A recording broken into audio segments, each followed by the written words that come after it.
بسم اللہ الرحمن الرحیم.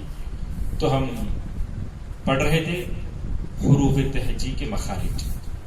الحمدللہ گزشتہ سبق میں حروف تہجی کے مخارج کو سمجھانے کی کوشش کی گئی. میں امید کرتا ہوں کہ آپ تمام حضرات اس کو سمجھ چکے ہوں گے.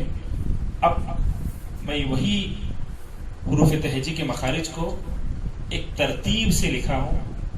یہی حروف اس کتاب کے 5ویں صفحے کے آخری کے 2 لائنوں میں لکھ کر ہے. اس کی خصوصیت یہ ہے کہ مخرج حروف کے مخارج حلق سے لے کے حلق کے آخری حصے سے لے کے ہونٹوں تک جو حروف ترتیب وار آتے ہیں اس کو اس ترتیب سے لکھا گیا ہے تاکہ ہم کو سمجھ میں آ جائے کہ حلق کے آخری حصے میں کون سا حرف آتا ہے. اس سے قریب ہوتا ہونٹوں تک آنے والے حروف کے مخارج ہیں.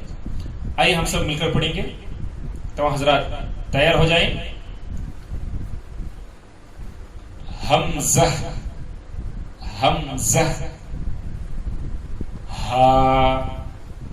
ہا دیکھیے آخری ہے, حلق کے آخری حصے سے آ رہے ہیں. ہا جو سینے کی طرف ہے ہا. اس کے بعد ہے عین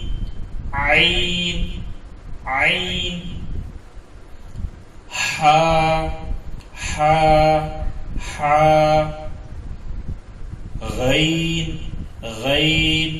غین خا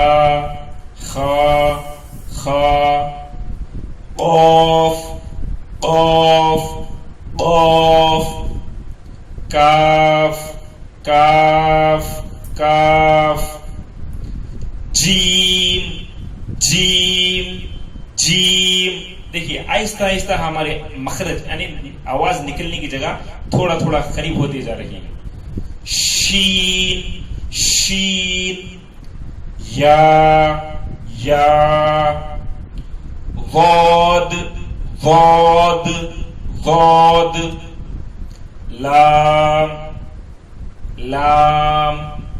لام نون را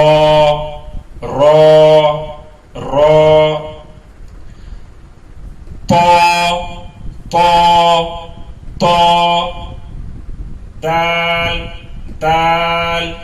دال پتلا ہونا چاہیے. تا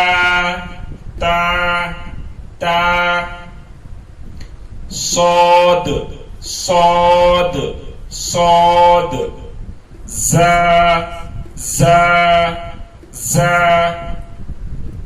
سین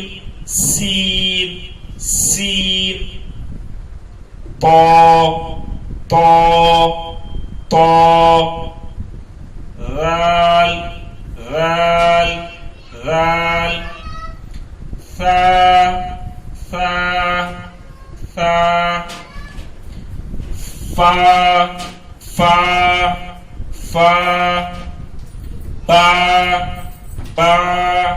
با میم واو. تو یہ حلق سے آخری حصے کی طرف سے لے کے یہ مخرج ہوتے ہوئے ہونٹوں تک آتا ہے. اب دیکھیے حمزہ ہا قریب مخارج ہے, یعنی نکلنے کی جگہ ان کی ایک ہی جگہ ہے. اور اسی طرح یہ دو حروف اور یہ حرف اور یہ 2 حروف. اسی طرح یہ 3 حروف قریب ایک جگہ کرتے ہیں, جیسے جی شا یا جا شا یا, یعنی ایک ہی قریب جیم شین یا. اسی طرح ضاد ایک الگ مخرج نکلتا ہے. پھر یہ 3 حروف ایک ہی جگہ سے نکلتے ہیں. پھر یہ 3 حروف پھر یہ 3 حروف پھر یہ 3 حروف پھر ایک فا الگ اور پھر یہ 3 حروف صرف ہونٹوں سے نکلتے ہیں. تو میں امید کرتا ہوں کہ آپ لوگوں کو حلق سے ہوتے ہوئے ترتیب کے ساتھ ہونٹ تک آنے والے مخارج کے حروف کی شناخت ہو گئی ہوگی.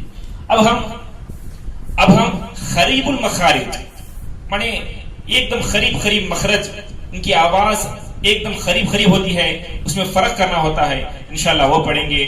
تمام حضرات غور سے سنیں.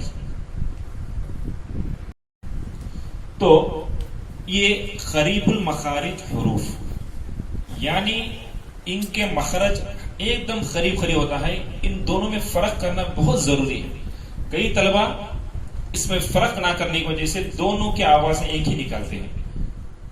جب حرف الگ الگ ہے تو اس کا مخرج بھی الگ الگ ہی ہوتا ہے. اب دیکھیں تا تا اور اس کے بعد ہے تو. یہ پتلا ہونا چاہیے اور یہ موٹا ہونا چاہیے. اس کا مخرج ہے تا پتلا اور اس کا یہ ہے تو. دونوں میں فرق واضح طور پر کرنا چاہیے. بس آواز سے سمجھ جانا چاہیے کہ یہ کون سا حرف ہے. تا بولیں گے تو بچے کے ذہن میں فوری آ جانا چاہیے کہ یہ تا ہے. الف با تا جو دو نقطے والا تا ہے یہ سمجھ میں آنا چاہیے. اسی طرح تو اگر بول دیا جائے تو بچے کے ذہن میں فوری یاد آنا چاہیے کہ یہ تو یہ صاد ضاد کے بعد تو جو آ رہا ہے وہ تو ہے. اس کے بعد دیکھیں ثا باریک اور نرم ہوتا ہے. سین سین سین باریک ہے لیکن اس میں سختی ہوتی ہے یعنی سیٹی کی آواز آتی ہے. دونوں میں فرق کیا ہے؟ اس میں نرمی ہوتی ہے اس میں سختی ہوتی ہے اور اس میں سیٹی کی آواز آتی ہے. صاد صاد یہ موٹا ہوتا ہے. یہ موٹا ہوتا ہے. موٹا کرنے کے لیے میں کل گزشتہ سبق میں ہم یہ پڑھے ہیں کہ موٹا پڑھنے کے لیے بہترین آسان طریقہ ہے کہ اپنے منہ کو گول کریں اور لمبا کریں تو خود بخود حرف موٹا ہو جاتا ہے. تو اس کے بعد ہے ہا ہا ہا ہا ہا. دیکھیے ہا ہا یہ دونوں میں بہت بڑا فرق ہے. یہ حلق سے نکلتا ہے یہ سینے میں گھوم کے نکلتا ہے. دونوں بھی حلق سے ہی نکلتے ہیں لیکن یہ سینے میں اس کی ہوا گھوم کر نکلتی ہے. یہ بس سینے کی ہوا کو باہر پھینکنے سے نکلتا ہے. یہ ہے ہا ہا. کئی طلبہ اس میں فرق نہیں کرتے ہیں. حالانکہ فرق نہ کرنے سے بہت زیادہ تبدیلی آتی ہے معنی میں بدل جاتے ہیں. اس وجہ سے ہم لوگ چاہیے کہ اس پر خوب توجہ دیں. پڑھیے ہا ہا ہا ہا خا خا قوف قوف قوف کاف کاف کاف. کئی طلبہ جو ہے کافو کافو بولتے ہیں. اس طرح نہیں بولنا چاہیے. کاف ایسا روک دینا ہے آواز کو. اس کے بعد دیکھیے یہ چار حروف ہے لیکن اس کی آواز الگ الگ ہے. تو ہم لوگوں کو چاہیے کہ اس کی آواز الگ الگ ہی ادا کریں. کئی طلبہ ایک ہی آواز اس کی نکالتے ہیں. آئے دیکھیں اس میں فرق کیا ہے. غال غال غال اور یہ باریک ہوتا ہے اور نرم ہوتا ہے. اس کے بعد زا زا زا یہ بھی باریک ہوتا ہے لیکن اس میں سختی اور تیزی ہوتی ہے. اس کے بعد ہے ضاد ضاد ضاد اور یہ موٹا ہوتا ہے اور زبان کا کنارہ اوپر کے دانتوں کے مسوڑوں کو لگانے سے نکلتا ہے. یہ وا اور یہ چار حروف ایک دم قریب قریب مخارج ہے اور قریب قریب ان کی آواز قریب قریب ہے. ان میں خوب واضح طور پر ہم لوگ فرق کرنا چاہیے کیونکہ جب حرف الگ ہوتا ہے تو اس کا مخرج اس کی آواز اس کی ادائیگی اس کا تلفظ بھی الگ ہی ہوتا ہے. یہ ذہن نشین رکھنا چاہیے. آئے پڑھیں. اس کو پڑھنا ہے غال غال یعنی پتلا پڑھنا چاہیے اور اس میں بہت نرمی ہوتی ہے. زا زا زا اور یہ بھی پتلا ہی ہوتا ہے لیکن اس میں سختی اور تیزی پن ہوتا ہے. اس کے بعد ہے غاد غاد غاد اور یہ موٹا ہوتا ہے اور یہ زبان کا کنارہ اوپر کے دانتوں کے مسوڑوں کو لگانے سے یہ غاد نکلتا ہے. اس کے بعد ہے وا وا وا اور یہ جو ہے زبان کا کنارہ اوپر کے دانتوں کے کناروں کو لگا کر منہ گول کر کر موٹا پڑھنے سے نکلتا ہے. وا وا. اس کے بعد ہے الف اور حمزہ. حالانکہ الف کی کوئی آواز نہیں ہوتی. انشاءاللہ آگے سبقوں میں آپ کو یہ بات سمجھ میں آئے گی. تو یہ اب یہ سمجھ جائیں گے الف کی کوئی آواز ہی نہیں ہوتی ہے. اس کے بعد ہے حمزہ. حمزہ حمزہ. اس کے بعد ہے عین. عین عین. عین کی آواز میں حلق سے نکلتی ہے اور ادھر کیل کا نکلتی ہے, اور حمزہ کی آواز میں حلق سے ہی نکلتی ہے. دیکھیں حمزہ عین عین. یہاں پر ایک بات اچھی طرح یاد رکھ لیں, جب کبھی کوئی مخرج نکالنا ہے, کوئی مخرج کوئی آواز کو صحیح طور پر ادا کرنا ہے, تو اس کے لیے ایک آسان فارمولا ہے, قاعدہ ہے کہ جو حرف نکالنا ہے اس سے پہلے الف لگا کر اس پر زبر لگا لیں, تو اس کا خود بخود مخرج سمجھ میں آ جاتا ہے. اب دیکھیں مثال طور پر تا کا مخرج سمجھنا ہے تو ہم لوگ الف تا, الف کو جو ہے زبر لگانا ہے اور تا کو جزم لگانا ہے. اب پڑھنا ہے اد. کیا ہے یہ اد؟ جہاں پر آواز رک رہی ہے وہی ہمارا مخرج ہے. اد تا تا تا. اسی طرح حمزہ تو زبر اب تو اب تو تو, اس طرح لگانا چاہیے. جو بھی حرف کا مخرج ہم صحیح ادا کرنا ہے تو وہ حرف کو جزم لگا کر اس سے پہلے یہ حمزہ زبر یعنی الف زبر لگا لیں. تو لگا کر جب پڑھیں گے تو جہاں پر ہماری آواز رک رہی ہے, جہاں پر ہماری آواز ٹکرا رہی ہے یا جگہ رک جا رہی ہے, تو وہیں سے وہ حرف کا مخرج آتا ہے.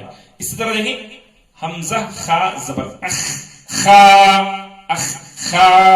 اس طرح یہ فارمولا یہ قاعدہ اگر ذہن نشین رہے تو ہم ہر حرف کا مخرج آسانی سے ادا کر سکتے ہیں, آسانی سے ادا کر سکتے ہیں.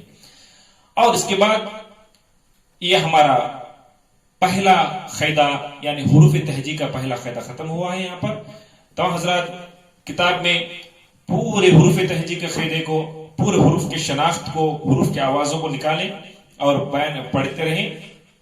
یہ ہے حروف کی شناخت وغیرہ. بچوں کو جب تک حروف کی شناخت نہیں ہوتی آگے کا سبق نہ دیا جائے. اور آج کا پہلا جو حروف تہجی جو پہلا سبق ہے اس کا قاعدہ یہ ہے کہ حروف تہجی 29 ہیں. حروف تہجی 29 ہیں, 29. الف سے لے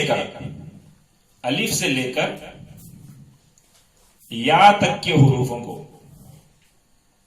الف سے لے کر یا تک کے حروفوں کو حروف تہجی کہتے ہیں. حروف تہجی یہ قاعدہ ہر ایک کو زبانی یاد رکھنا چاہیے. میں قاعدہ پڑھاتا ہوں, آتا ہوں, حضرات اس قاعدے کو ذہن نشین اچھی طرح رکھ لیں. الف سے لے کر یا تک کے حروفوں کو حروف تہجی کہتے ہیں. حروف تہجی 29 ہیں یعنی 29. حروف تہجی 29 ہیں. الف سے لے کر یا تک کے حروفوں کو حروف تہجی کہتے ہیں. ایک بار اچھی طرح سنیں, حروف تہجی 29 ہیں. الف سے لے کر یا تک کے حروفوں کو حروف تہجی کہتے ہیں. تو میں امید کرتا ہوں کہ آپ کو یہ قاعدہ اچھی طرح سمجھ میں آیا ہوگا. تو انشاءاللہ جس کسی کو یہ قاعدہ سمجھ میں آئے انشاءاللہ ہم آگے یہ قاعدے کی طرف دوسرے سبق کی طرف بڑھیں گے. اللہ تعالیٰ سے دعا ہے اللہ سبحانہ و تعالیٰ ہم سب کو قرآن کو اچھی طرح پڑھنے اور دوسروں کو پڑھانے کی توفیق عطا فرمائے. وصلی اللہ تعالی وسلم علی خیر خلقہ سیدنا محمد وآلہ وصحبہ اجمعین والحمد للہ رب العالمین.